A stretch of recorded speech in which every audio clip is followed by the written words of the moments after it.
to, but Caregiving can have serious negative health, financial, and emotional effects on the caregiver. A high percentage of employees eventually quit their jobs due to caregiving responsibilities. Employees must use the phone for personal calls, leave early or come in late, take time off, need to leave for medical appointments or other personal reasons. Most often, exhaustion or preoccupation with a home situation leaves the employee incapable of focusing on work. Jean is a registered nurse who works for a social services agency. She works with family caregivers to teach them the practical skills of caregiving. Her world changed one day when her husband suddenly developed life-threatening medical problems. Caregiving really took over my life, and my job became very secondary.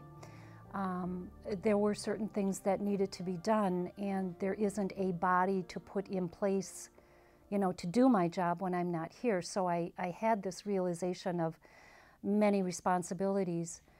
However, I tried to come in, but when I was here, I really wasn't present. I didn't want to be here.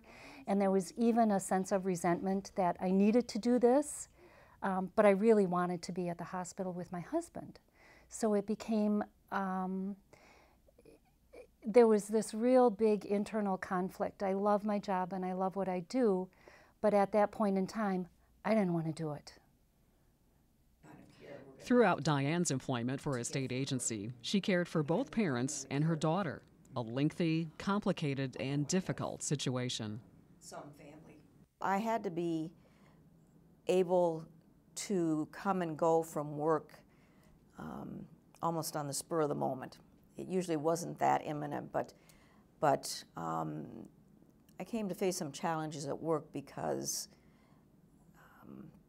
my coworkers felt that I was focusing too much on my parents and my father's care, and as opposed to always being at the office or always being on the job, although my job performance wasn't impacted. So that became a stress. Kara works for a state agency and is a caregiver for her mother, who lives in another county.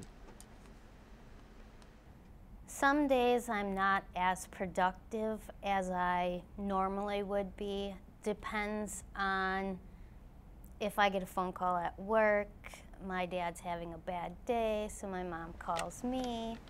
So sometimes it's difficult to work through that and put it in the back of your brain to continue doing what you need to. Some days you just feel overwhelmed with what's going on at work and what's going on at home.